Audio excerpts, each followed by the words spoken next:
Lego, man, why are you making a video about the Canucks at 10 a.m. PST? Well, it's because the way the schedule works out, the Canucks are playing the Blue Jackets at 4. And that gives us a whole bunch of opportunity to discuss these players and the situation hours beforehand and actually have it make sense. Now, I hope these guys go out there and prove me wrong in tonight's game. You know, there's no better time to get out there and break everything off and improve yourself and to take that next step than today. It's the best time to plant a tree was 10 years ago kind of thing.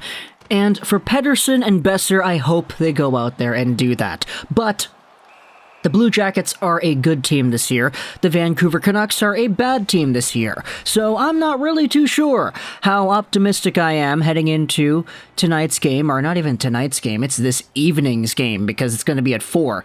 But let's talk about Vancouver and Elias Pettersson and Brock Boeser, mostly because I kind of feel like I've glossed over these guys in previous videos, but we haven't really delved deep into just how I feel about everything in a super intricate way, which is kind of what this video is going to try to be about, because with all the drama surrounding this team, we spoke about this yesterday, so go ahead and watch yesterday's video about Miller and Horvat and like the factions in the locker room and everything. It's crazy, dude. It's absolute nuts. But with all the stuff going on, I think getting lost in the shuffle is sort of the core foundational reasons as to why this stuff is even happening. We've seen a lot of things go on about JT Miller the past few days about the Vancouver Canucks, and I think everybody kind of lies in the same territory when assessing this team and Miller himself. Miller is the best player on this team right now. No ifs, ands, or buts about it. 20 games played, 19 points in 20 games played. And he is the most versatile, most consistent player that plays to a high level on this forward core. You absolutely cannot say the same thing about Pettersson, about Boeser, about Horvat to an extent, and Quinn Hughes, even though Quinn Hughes is actually doing pretty well. He's got 14 points in 19 games. For some reason, the guy's a +3, which is crazy because he plays in the Canucks. But then again, Tucker Pullman is also a +4, so there you go. There's the contradiction right there. Hughes is doing pretty okay, but like Miller, he has his lapses sometimes. So when it comes to the locker room factions and everything that has been said about stuff, let's revisit that tweet that we highlighted yesterday from Donnie and Dolly. Donnie just said that everybody is talking about a JT Miller versus Horvat split in the dressing room, but the thing that the Donnie and Dolly crew have heard is that it might be more of a situation where it's a Miller-led veteran group that's fed up with the younger players on the team. Now, I wanted to highlight one of the comments that I saw on the R Canucks subreddit by Major Hassel over here. I have a hard time buying that it's young versus old, unless young is a code word for Pettersson, Boeser, and Hughes, because I have a hard time seeing how Miller would take exception to the effort levels from guys like Höglander and Podkolzin. Now, yesterday I gave the pass to Podkolzin and Connor Garland and Oliver Ekman-Larsson because these guys, new guys on the team, it's difficult for them to be subjected to the same level of expectations from new teammates. And I think that's a pretty rational kind of conclusion to make, right? You're a guy like JT Miller who is coming into his 3rd season as a Vancouver Canuck. You are one of the best players on the team despite being one of the lowest paid.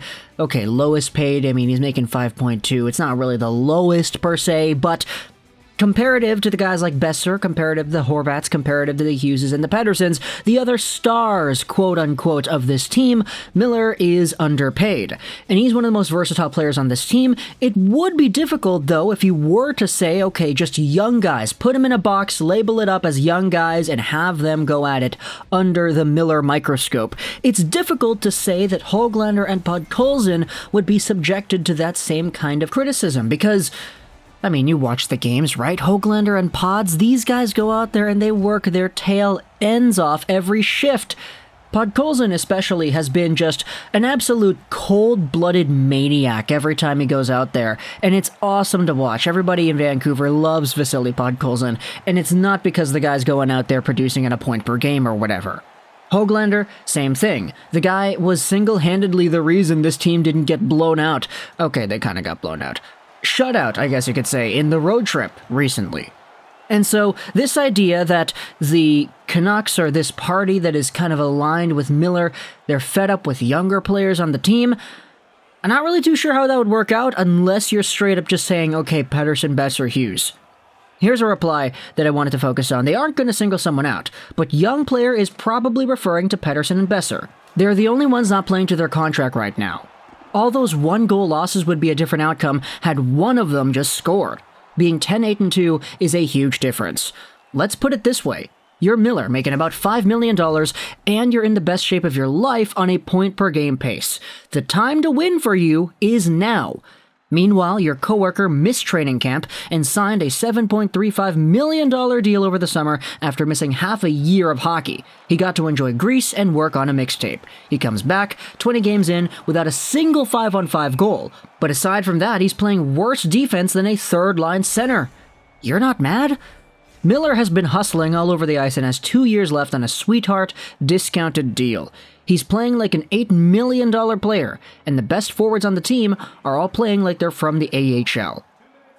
And so, this perspective kind of opened up my eyes to just why the factions might have even formed. There was this meme on the Canucks subreddit. I wanted to focus on this. Sekeres talking up stuff about the locker room factions, be like, Vancouver Canucks Civil War. It's Pearson, it's Bo, it's Chason with Podkolzin and Demko and Miller on one side. We even had the other tweet that I didn't actually talk about yesterday, but we're going to talk about this here today too. But according to Sekeres, he was told yesterday Pearson is the only player in Horvat's camp, and the rest are either on JT Miller's side or caught in between.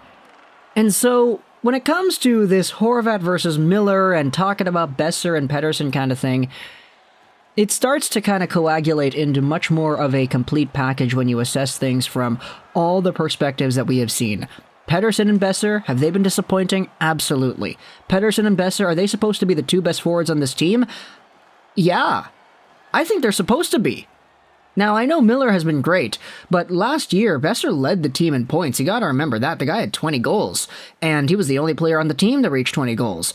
2 years ago, Brock Boeser, sure, he was injured for a good chunk of the year, but he still was out there as one of the top producing forwards alongside of Tanner Pearson. Speaking about Tanner Pearson, where the heck has that guy been this season? But the bottom line here is the best players on the Canucks are not playing like the best players at the Canucks. The most paid players on the Canucks are not playing like the most paid players on the Canucks.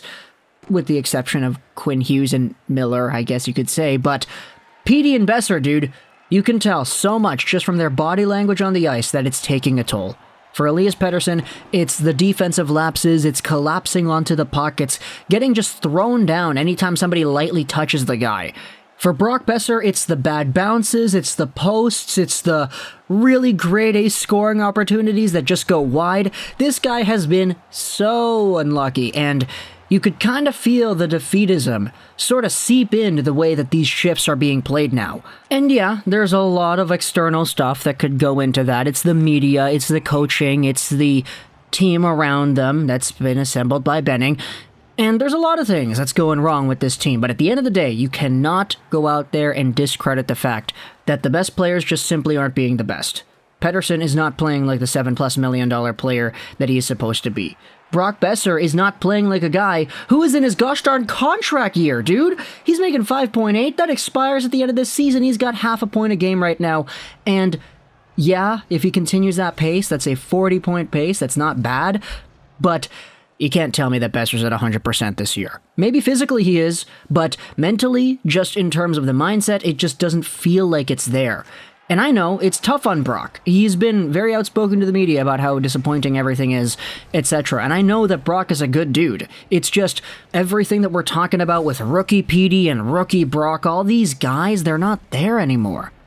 Rookie Quinn is Quinn is just Quinn, right?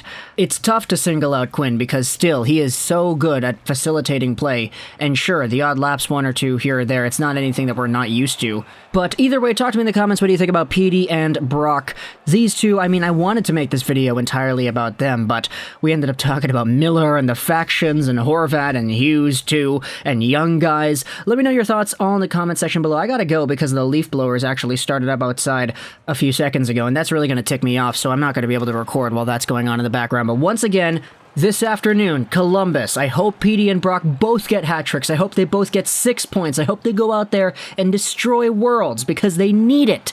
And this team needs it too. I hope you enjoyed this video of Trolls 99. And bye.